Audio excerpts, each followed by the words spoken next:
अस्सलामुअलैकुम dear students, आज हम पढ़ने वाले हैं स्टोइचोमेट्री के बारे में 0 से लेकर 100 तक। और न्यूमेरिकल भी मैं 7 सॉल्व करवाऊंगा। और मैं उम्मीद है कि ये लेक्चर के बाद आपको कोई ऐसी चीज़ नहीं होगी स्टोइचोमेट्री के बारे में जो आपको समझ ना आए या फिर आपको न्यूमेरिकल समझ नहीं आएगी। आपको सब समझ आ जाएगा, लेकिन थोड़ा सा आप कंसंट्रेट करिएगा तो इंशाल्लाह ताला कोई ऐसी चीज़ नहीं होगी जो आपके पल्ले ना पड़े। ठीक है ना। तो स्टोइचोमेट्री को मैं आसान लफ्ज़ों में अगर कहूँ तो stoichiometry relationship between compounds in a chemical reaction. अब इसको थोड़ा हम और उसमें करें तो मैं अगर एक मिसाल दूं कि अगर आपको कोई बर्गर बनाना है, क्या बनाना है, बर्गर बनाना है, तो बर्गर में अगर मैं कबाब वाला फॉर एग्जांपल कहता हूँ, कबाब और बोटी वाला मतलब शामी कबाब वाला बर्गर आपने बनाना है, तो शामी कबाब वाले बर्गर के लिए आपको पता होगा कि भाई क्या पहले चाहिए। सबसे पहले तो आपको क्या चाहिए होगा, आपको कबाब चाहिए होगी। भाई कबाब कैसे बनाओगे, कबाब में आपको पता है कि भाई आपने चिकन भी डालना है और दाल भी डालनी है। ठीक है, ये एक मिसाल दे रहा हूँ। सो जो आपकी मदर हैं या जो भी घर में बनाते हैं या फिर जो कुकर्स हैं, जो शेफ़ वगैरह भी होते हैं, तो उनको पता होता है कि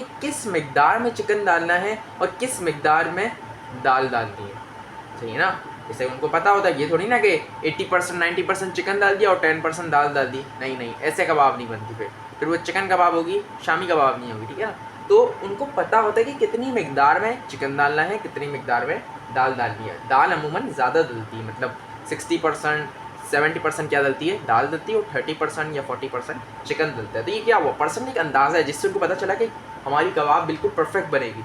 तो ये एक अंदाज़ा उन लोग का होता है। फिर ये बन जाता है, फिर उनको पता होता है कि इसके अंदर हम वेजिटेबल डालेंगे, मतलब उसके अंदर टोमेटो भी डालते हैं। ठीक है, और भी चीज़ें डलती है। और उनको पता है कि कितनी मायोनीज डालनी है, उनको पता है कि कितना बन का साइज, मतलब बन कितने लगेंगे एक बर्गर पे। 4 तो नहीं लगा दोगे, 4 बन में एक कबाब तो नहीं डालोगे। नहीं, उनको सब चीज़ें पता होती है भाई कि एक बन कबाब में, एक बन में एक कबाब फिट होगी अंदर।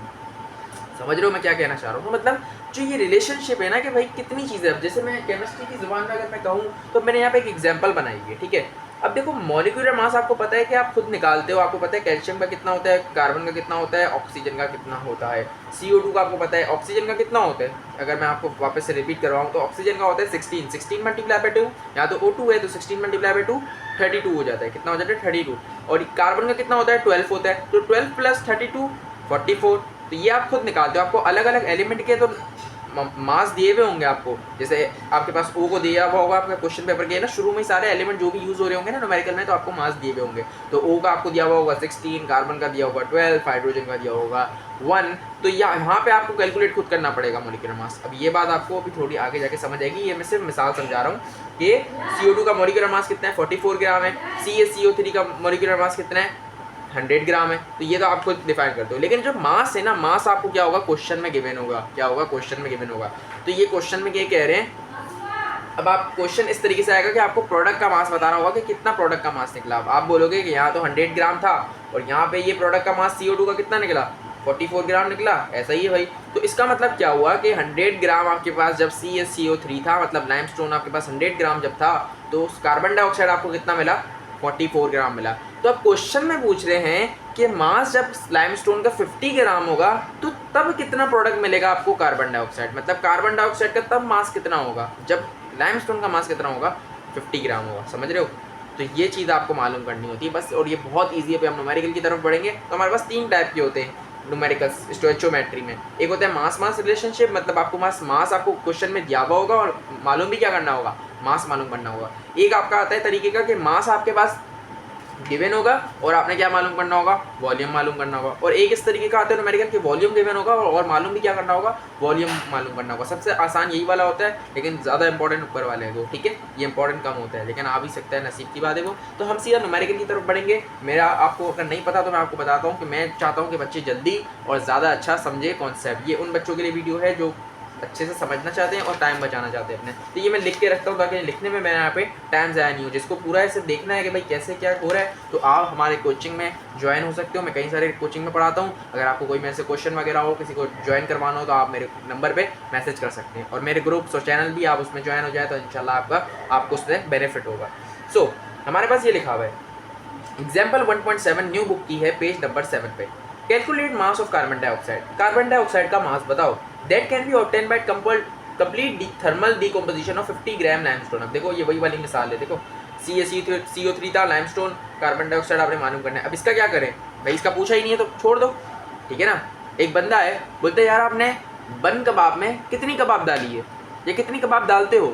वो बोलेगा भाई 1 कबाब डालता हूँ। वो ये नहीं बोलेगा 1 कबाब डालता हूँ, 2 टमाटर के पीस डालता हूँ, 2 प्याज के टुकड़े डालता हूँ, नहीं, वो सिर्फ इतना बताएगा कि भाई 1 कबाब डालता हूँ। तो यहाँ पे भी सेम हिसाब है, वो बोल रहे हैं कि भाई ये लाइमस्टोन कितना कार्बन डाइऑक्साइड देगा इधर, जबकि इन लोगों ने लाइमस्टोन की वैल्यू बता दी है। तो वो कह रहे हैं कि लाइमस्टोन अगर 50 ग्राम होगा तब आपको CO2 कितना मिलेगा। तो डेटा आप बनाओगे, ये मेरा एक बेहतरीन पैटर्न है, इससे बेहतरीन पैटर्न नहीं बन सकता। डेटा की हेडिंग, गिवन की हेडिंग, मास ऑफ CaCO3 मतलब लाइमस्टोन का मास दिया हुआ है आपको, गिवन रिएक्शन आप लिखोगे इधर, to find mass of CO2 मतलब कार्बन डाइऑक्साइड आपने मालूम करना है। अब आपका ये कौन सा रिलेशनशिप का आपका न्यूमेरिकल है, मास गिवन है, मालूम भी क्या करना है, मास। तो ये मास मास रिलेशनशिप का क्या है आपका न्यूमेरिकल है, स्टोइचियोमेट्री का। कैलकुलेशन लिखोगे, ये रेशियो मेथड बिल्कुल इजी तरीन मेथड है आपका। पहले ये मेथड नहीं चलता था लेकिन अब चल जाता है मेथड, ठीक है, अब प्रूफ हो गया है, मतलब कहने का मतलब ये। तो ये मास है, मास मैंने आपको बताया था गिवन होता है। मास आपके पास क्या था, स्मॉल m गिवन था 50 ग्राम, और CO2 का मास आपको नहीं पता था इसलिए हमने x से डिनोट कर दिया, आपको ये मालूम करना है। और CaO का तो कैल्शियम ऑक्साइड का तो कोई काम ही नहीं था। सो मॉलिक्यूलर मास मैंने आपको बताया खुद निकालना होता है, ठीक है। तो ये आप खुद निकालोगे, O का दिया होगा, कार्बन का दिया होगा, कैल्शियम का दिया होगा आपको, तो आप ये खुद कैलकुलेट करके कर लोगे। ये 9th वाला काम है, 9th क्लास का काम है, ठीक है। तो ये आपने कैलकुलेट करा तो 100 ग्राम निकला। CO2 का भी क्या हुआ, 44 ग्राम हुआ। कैसे हुआ यहाँ करके बता देता हूँ वापस से कि मैं O का कितना होता है 16 मल्टीप्लाई बाय 2 32, कार्बन का होता है 12 प्लस 32 44 हो गया, ठीक है। अगर पीछे यहाँ 2 लिखा होता नंबर ऑफ मोल्स तो 88 हो जाता, लेकिन अभी नहीं है, ठीक है। तो 44 ग्राम आपने लिखा, ये हो गया भाई। अब आगे बढ़ जाओ, रेशियो मेथड कैसे लगता है, बहुत आसान तरीका है। 50 ग्राम आपने लिखा, रेशियो का मतलब होता है डिवाइड, आपको पता होता है रेशियो का मतलब क्या होता है, डिवाइड। तो आपने डिवाइड लिख दिया, इसमें क्या लिखा, 50 ग्राम डिवाइडेड बाय x आपने लिख दिया। नेक्स्ट लाइन में is equals to 100 gram divided by 44, 100 gram divide नीचे क्या हो गया 44। लेकिन आपको क्या मालूम करना था, x की वैल्यू मालूम करनी थी। क्या मालूम करनी थी, x की वैल्यू। तो यहाँ पे क्या हो जाएगा, क्रॉस मल्टीप्लिकेशन होती है। इसके बाद क्या होता है, इस स्टेप के बाद क्या होता है, क्रॉस मल्टीप्लिकेशन होती है। मतलब x मल्टीप्लाई होगा 100 ग्राम से और 44 मल्टीप्लाई होगा 50 ग्राम से। तो ऐसा ही हुआ। अब मैंने यहाँ पे डायरेक्ट कर दिया, यहाँ पे एक और स्टेप आ रहा था कि यहाँ पे क्या हो जाता भाई, ये 50 multiply by 44 is equals to 100x, ठीक है। फिर और करके क्या लिख दोगे आप, देखो ये इससे मल्टीप्लाई हुआ तो यहाँ पे यह है, ये इससे मल्टीप्लाई हुआ यहाँ पे यह है। अब आपने क्या करा, और कर दी, क्योंकि जो चीज़ मालूम करनी होती है उसको लेफ्ट हैंड साइड पे ले जाते हैं। ये पूरी वैल्यू वहाँ गई, ये पूरी वैल्यू यहाँ आई। अब आपको तो क्या मालूम करना था, x की वैल्यू मालूम करनी थी। 100 क्या हो रहा था, मल्टीप्लाई हो रहा था, वहाँ जाके क्या हो गया, डिवाइड हो गया। तो x बचा, यहाँ पे जो वैल्यू आई वो x आ गई। तो मतलब x कितना निकला, 22 ग्राम निकला। मतलब कि मास ऑफ CO2 कितना निकला, 22 ग्राम। तो इसका मतलब क्या हुआ कि जब CaCO3 मतलब लाइमस्टोन 100 ग्राम था तो तब आपके पास 44 ग्राम निकला कार्बन डाइऑक्साइड। लेकिन जब 50 ग्राम लाइमस्टोन आपके पास था तो तब आपके पास कार्बन डाइऑक्साइड कितना निकला, ये वो निकला 22 ग्राम। समझ गए।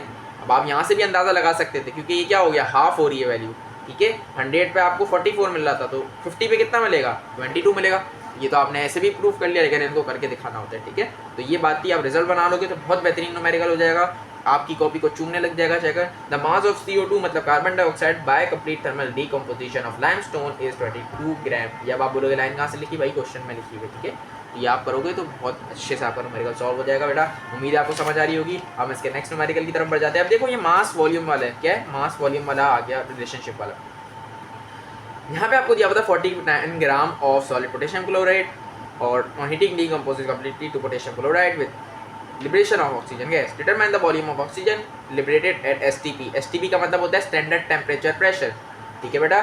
स्टैंडर्ड टेम्परेचर प्रेशर, अगर आपको इसके बारे में नहीं पता तो मैं एक नज़र आपको इसकी है ना पिक्चर दिखा देता हूँ, मेरे पास होगा सॉल्व। हाँ ये बेटा देखो, आपको पता है द वॉल्यूम ऑक्यूपाइड बाय 1 मोल, 1 मोल होता है जो गैस का, STP वो कितना होता है 22.4 डेंसीमीटर क्यूब होता है, DM क्यूब या डेंसीमीटर cube, which is called molar volume. STP का मतलब स्टैंडर्ड टेम्परेचर प्रेशर। टेम्परेचर कितना होता है STP में, 273 केल्विन होता है, और प्रेशर कितना होता है 760 टॉर होता है। अभी ये बातें तो वैसे आएगी नहीं, सिर्फ क्या आएगा आपके पास वॉल्यूम आएगा जो कि क्या होता है 22.4 डेंसीमीटर क्यूब होता है। तो हम इसको अभी यहाँ से हटा देते हैं बेटा, ठीक है ना। तो सब आपके डाउट्स क्लियर करूँगा, ये नहीं कि मैं बोलूँगी या पुरानी बातें तो मैं बता नहीं रहा, नहीं, मैं एक बार ज़रूर बताता हूँ कि बच्चा को रिवीजन हो जाए। ये हो गया भाई, गिवन रिएक्शन आपने देखा, वही गिवन मास आपको जो दिया हुआ था KClO3 का, ठीक है, सॉलिड पोटेशियम क्लोराइड का।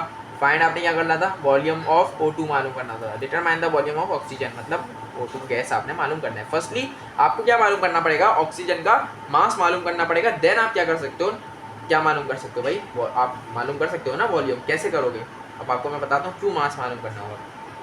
देखो बेटा, जो आपके पास आपका फॉर्मूला जो होता है ना किसका, अपना जो आपने वॉल्यूम मालूम करना है तो उसका कौन सा फॉर्मूला लगाते हो आप, ये फॉर्मूला आपने पढ़ा होगा, मोल्स ऑफ O2, या थोड़ा इसको ऐसे करके लिख दें हम,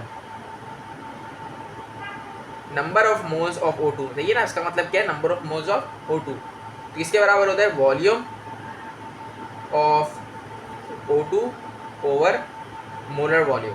मोलर वॉल्यूम से क्या हो जाता है, डिवाइड ऑफ मोलर वॉल्यूम, आपको मैंने बताया था 1 मोल ऑफ वॉल्यूम STP पे कितना होता है, 22.4 ग्राम होता है, कितना होता है 22.4 डेंसीमीटर क्यूब होता है, सॉरी मैंने ग्राम बोल दिया था, ठीक है ना। क्या होगा भाई, आपको नंबर ऑफ मोल्स चाहिए होंगे जो कि नहीं पता, नंबर ऑफ मोल्स कैसे मालूम करोगे जब तक आपको मास ही नहीं पता।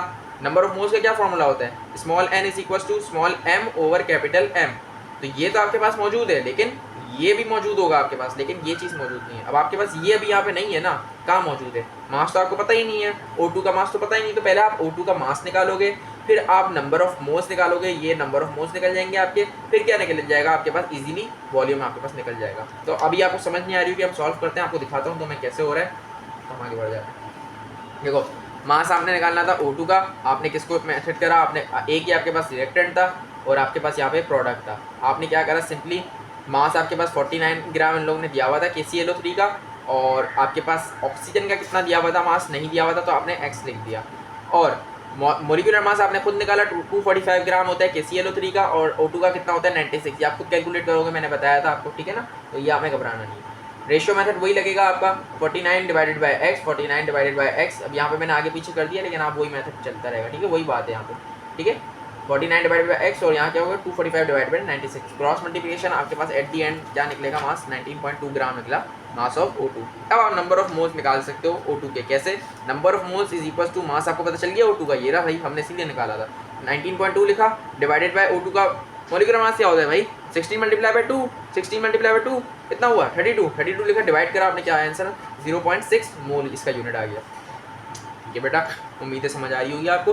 वॉल्यूम ऑफ O2 आप मालूम कर सकते हो, नंबर ऑफ मोल्स लिखा आपने, volume of O2 molar volume, जो चीज़ मालूम करनी होती है वो लेफ्ट हैंड साइड पे हम लोग लिख देते हैं, तो आपको तो वॉल्यूम ऑफ O2 मालूम करना है, ये साइड वहाँ जाएगी, ये साइड यहाँ पर आएगी, वॉल्यूम ऑफ O2 आया, और आपको तो क्या करना था, ये मैंने एक स्टेप यहाँ पे फिर खा लिया। अब देखो ये इजी होता है, लेकिन मैं यहाँ पे करके दिखा रहा हूँ क्योंकि ये हमारी वीडियो है। सो क्या हो रहा था, volume of O2 divided by molar volume, ठीक है ना, is equals two moles of O2।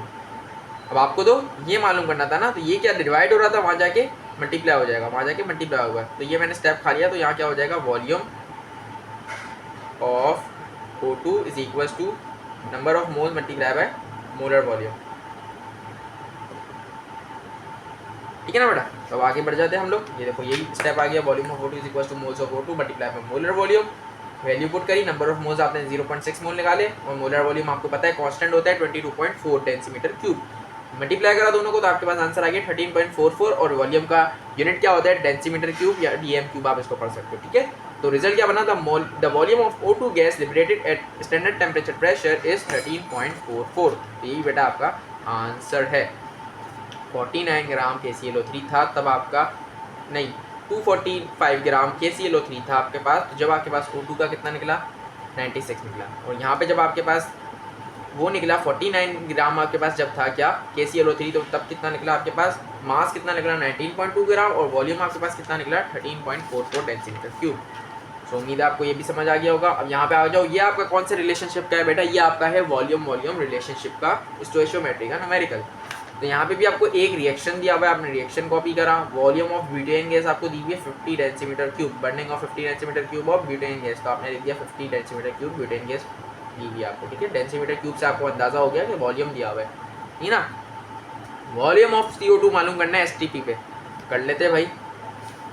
तो अब आपको क्या दिया हुआ है इधर, आपको तो यहाँ पर वॉल्यूम ही दिया हुआ है सिर्फ एक, तो आप क्या करोगे, यहाँ पे आपने क्या लिखा स्मॉल n और यहाँ क्या लिखा v का मतलब वॉल्यूम, स्मॉल n का मतलब क्या हुआ वॉल्यूम होता है, आपको सॉरी नंबर ऑफ मोल्स होता है, आपको तो पता है ना नंबर ऑफ मोल्स को क्या बोलते हैं, स्मॉल n से डिनोट करते हैं और वॉल्यूम को v से डिनोट करते हैं। तो आपने नंबर ऑफ मोल्स लिखे, 2 कैसे लिखा, 2 देखो पीछे है ना, पीछे ही होते हैं ना नंबर ऑफ मोल्स, इतना तो पता होगा आप लोगों को। तो पीछे से हमने देख लिया 2 मोल थे हमारे पास इसके पास, और इसके पास कितने थे CO2 के पास 8 मोल थे। अब आपको पता ही ये बात कि इन दोनों को क्यों निगलेक्ट करा, क्योंकि इन दोनों को काम था ही नहीं, इसका पूछा ही नहीं है किसी ने, मुँह ही नहीं लगाया किसी ने। तो C4H10 का वॉल्यूम आपको दिया हुआ था 59 सेंटीमीटर क्यूब। तो अब यहाँ पे क्या कह रहे हैं आपके पास के 2 जब मोल थे आपके पास C4H10 मतलब ब्यूटेन गैस के, जब आपके पास 2 मोल थे तो तब आपको CO2 के कितने मोल मिले, 8 मोल मिले। तो अगर 5 के मतलब 50 डेंसीमीटर क्यूब वॉल्यूम आपके पास जब था ब्यूटेन गैस का, तब आपके पास कितना वॉल्यूम आपको मिला होगा CO2 गैस का। तो ये वैसे आप अभी अंदाज़ा लगा सकते हो कि 2 4 सा क्या होता है, अगर हम बोले कि देखो 2 4 सा 8 होता है ना, मतलब 4 से मल्टीप्लाई हुआ 2 मतलब 2 4 सा 8 मिल रहा है आपको, तो उसको भी 4 से मल्टीप्लाई कराओगे, जाहिर सी बात है। तो 4 से मल्टीप्लाई कराओगे तो क्या आंसर आना चाहिए, आंसर आना चाहिए 200 डेंसीमीटर क्यूब, सही है ना, सिंपल सी बात है। ये हमने अंदाज़ा मतलब अक्ल लगा के भी आप देख सकते हो उसको। तो क्या हुआ, बाय यूजिंग रेशियो मेथड, बच्चे एंड में चेक करते ना, तो इजीली आप इस तरीके से भी अपने न्यूमेरिकल्स चेक कर सकते हो, बिना ये कि आप पूरा प्रोसेस देखो, आप सिर्फ यहाँ से अंदाज़ा लगा लो। बाय यूजिंग रेशियो मेथड, आपको पता है रेशियो मेथड कैसे लगता है, वही मेथड लगेगा, 2 डिवाइड में आएगा, मल्टीप्लाई में होगा, फिर आपके पास आंसर एट द एंड क्या निकलेगा 200 डेंसीमीटर क्यूब निकलेगा। Volume of CO2 gas at STP क्या हो जाएगा आपके पास आंसर, क्या 200 डेंसीमीटर क्यूब हो जाएगा। ये मैंने 2 लिख दिया था, ठीक है ना बेटा, ये थोड़ी बहुत हमसे भी गड़बड़ हो जाती है तो वो आप देख लीजिएगा। तो आपने क्या लिखा था, volume of CO2 produce by the complete burning of 50 decimetre cube at butane gases 200 decimetre cube. तो उम्मीद है आपको समझ आ गई होगी, कोई इसमें मुश्किल बात नहीं थी। हम लोग इंशाल्लाह ताला आपको साथ ही मिल जाएगी, लिमिटिंग रिएक्टेंट भी हमारा इसी से मिलता जुलता टॉपिक है, तो उसकी वीडियो भी आपको मिल जाएगी।